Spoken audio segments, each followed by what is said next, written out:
Kindly guest గా వచ్చినటువంటి మన హనుమాన్ మాటలు వినేద్దాము. తేజ సజ్జా గారు టు ప్లీజ్ స్పీక్. అందరికీ నమస్కారం.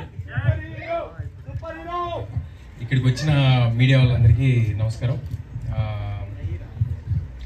నాకు సీను గారికి ఆల్మోస్ట్ మా సినిమా కెరీర్ ఒకేసారి స్టార్ట్ అయిందని చెప్పొచ్చు. జాంబీ రెడ్డి నుంచి పరిచయం, నాకు కంటిన్యూస్గా సినిమాలు చేసుకుంటూ వస్తాం, ఇక పైన కూడా సినిమాలు చేస్తాం. ఈ సినిమా గురించి ఆయన రోజు సరదాగా మాట్లాడుతూ, మేమిద్దరం యూజువల్గా రియాక్షన్లో మాడుకుంటూ ఉంటాం అనమాట. సినిమా రియాక్షన్లు ఉంటాయి కదా మామూలుగా, అలాంటి సినిమా రియాక్షన్లో మాడుకుంటుంటే ఈయన ఒకరోజు అన్నారు, సార్ నేను ఒక సినిమా చేస్తున్నాను సార్, నేనే మెయిన్ లీడ్ అన్నారు.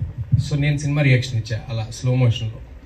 అలా రియాక్షన్ ఇస్తే ఆయన నో నో నో అని ఆయన రియాక్షన్ ఇచ్చారు. ఏంటంటే నా ఉద్దేశం ఏంటంటే, ఇంత బిజీగా ఉన్నారు, భయంకరమైన బిజీ ఆయన ఆర్టిస్ట్గా. మాకు డేట్లు దొరకడం అప్పుడప్పుడు కష్టమవుతూ ఉంటుంది, అంత బిజీ ఆర్టిస్టు ఆయన. ఒక పెద్ద బాధ్యతని ఎత్తి ఇప్పుడు అనవసరంగా నెత్తి మీద పెట్టుకుంటున్నారేమో అని ఒక ఫ్రెండ్గా, వేరే ఉద్దేశం ఏం లేదు, ఒక ఫ్రెండ్గా నేను మాట్లాడితే ఆయన అన్నారు, లేదు తేజ గారు, ఈ సినిమా ఒక మంచి కథ, ఆ కథలో నేను ఒక పాత్రగా దాన్ని లీడ్ చేసి ఒక పాత్రగా చేస్తున్నా అన్నారు. ఒక చిన్న ఫన్నీ ఇన్సిడెంట్ ఉంది. జాంబీ రెడ్డిలో ఏదైనా వెరైటీగా ఉండాలి, ఈయన వెరైటీగా ఉండాలంటే, సో ఎవరి ఐడియానో నాకు గుర్తులేదు కానీ ఫైనల్గా came up with an idea, ఈ కన్ను లేకుండా ఉండటం అనే ఐడియా ఒకటి పెట్టుకున్నారనమాట. అలా కన్ను మూసుకుని యాక్టింగ్ చేస్తుంటారు ఈ సినిమా అంతా.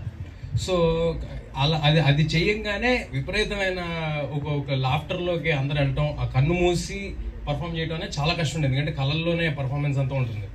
తర్వాత హనుమాన్కి వచ్చేపాటికి ఒక పళ్ళ సెట్ తీసి పెట్టారు, ఇంత పెద్ద పళ్ళ సెట్. సో ఆయన అప్పుడప్పుడు నేను ఎదురుగుండా నుంచి రియాక్షన్లో డైలాగులు చెప్తుంటే ఆ పళ్ళ సెట్ నాకు వస్తుంటే నేను క్యాచ్ పడుతుండేవాడిని, రియాక్షన్లో పట్టుకుని పెట్టుకోండి సార్ మళ్ళీ ఇస్తుండేవాడిని. సో ఇలాగా ఆయనకి ఏదైనా ఒక ప్రాబ్లం పెడితే ఆయన ఎక్సెల్ అవుతారు.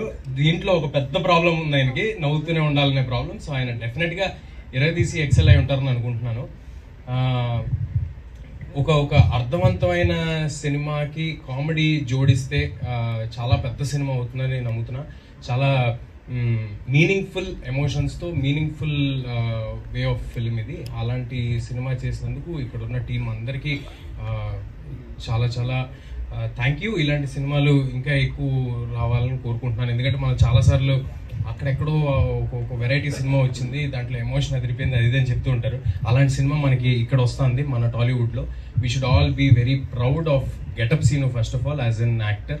గెటప్ సీను గారి గురించి మనందరం అంటే మంచితనానికి ప్యాంటు షర్ట్ వేస్తే సీను గారిని మేము ఊరినే అంటుంటాం అన్నమాట. భయంకరమైన మంచితనం. 24 hours సినిమాకి ఏం కావాలో ఒక కమర్షియల్ యాక్టర్గా కాకుండా ఆయన ఆ సినిమాలో నేను హీరో అవనండి, ఆయన హీరో అవనండి, ఎవరైనా అవనివ్వండి, దానికి అంతకంత 100% ఇచ్చి పక్కన యాక్టర్స్ బెటర్గా పర్ఫామ్ చేయడానికి ఏం కావాలి అని ఎప్పుడూ ఆయన ప్రయత్నిస్తూ ఉంటారు. సో ఇది చాలా సార్, మీరు చాలా లాంగ్ వే వెళ్తారు, మన ఇద్దరం కలిసి వెళ్తాం, చాలా లాంగ్ వే కలిసి వెళ్తాం. All the very best for this and for future also.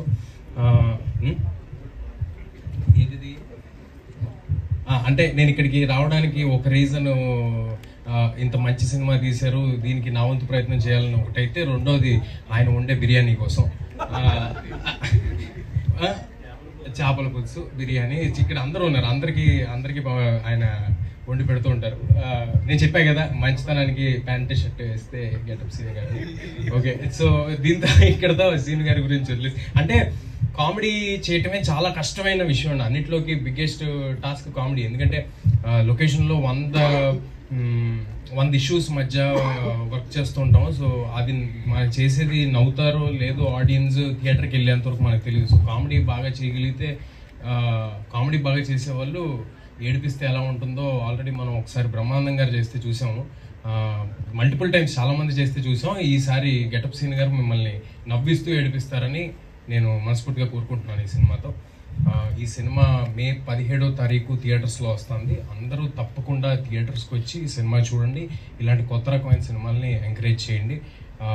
And ఇక్కడ కృష్ణమాచారి గారు 3 years నుంచి, అందరూ చెప్తున్నారు 3 years నుంచి పట్టుదలగా ఇదే సినిమాకి 100% ఇచ్చి చేశారని. 3 years ఒక సినిమా చేయడం ఈజీ కాదు సార్, అది నాకు తెలుసు. Congratulations and all the very best. ఈయనకి సపోర్ట్ చేసిన Prashanth garu, producer Prashanth garu, Rajesh garu, all the very best sir. కంటెంట్ని నమ్మి ముందుకెళ్తున్నారు. మీరు ఇలాంటి సినిమాలు మరెన్నో తీయాలని కోరుకుంటున్నాను. This is your first film right? Ankita garu, all the very best and welcome to Telugu film industry. Harshavardhan Rameshwar గారి పాటలు నాకు చాలా ఇష్టం అండి. సీను గారు నాకు ఎప్పుడో చాలా స్టార్టింగ్లో ట్యూన్ స్టేజ్లో ఉన్నప్పుడు వినిపించారు, రాజు యాదవ్ చూడు. నేను విపరీతంగా ఎంజాయ్ చేశాను ఆ సాంగ్కి. ఇందాక ట్రైలర్లో వస్తుంటే మీరంతా కూడా మంచి అరుపులు, కేకలు, చిన్న వైబ్ వస్తుంది ఆ సాంగ్ పెడుతూ ఉంటే. ఆ పాటకి థియేటర్లో చాలా పెద్ద రెస్పాన్స్ రావాలని, ఈ సినిమాకి చాలా గొప్ప పేరు వచ్చి మా సీను గారికి అంతా మంచి జరగాలని మనస్ఫూర్తిగా కోరుకుంటున్నాను. Thanks a lot.